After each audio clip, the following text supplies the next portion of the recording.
ശ്രീ ഗുരുവായൂരപ്പാ ശരണം. ദശകം 7. ബ്രഹ്മാവിൻ്റെ തപസ്സും വൈകുണ്ഠ ദർശനവും.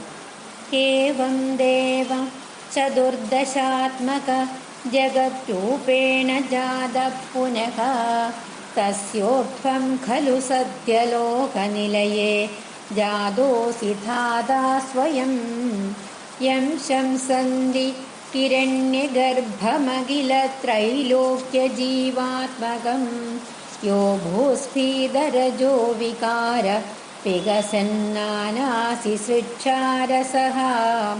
ദശകം 7 ബ്രഹ്മാവിന്റെ തപസ്സും വൈകുണ്ഠ ദർശനവുമാണ് വിവരിക്കുന്നത്. ഭഗവാനെ, ഇപ്രകാരം 14 ലോകങ്ങളുടെ സ്വരൂപത്തിൽ പ്രത്യക്ഷപ്പെട്ട അങ്ങ് വീണ്ടും സ്വേച്ഛയാൽ അതിന്റെ മേൽഭാഗത്തുള്ള സത്യലോകത്തിൽ ബ്രഹ്മാവായി സൃഷ്ടികർത്താവായി പ്രത്യക്ഷപ്പെട്ടു.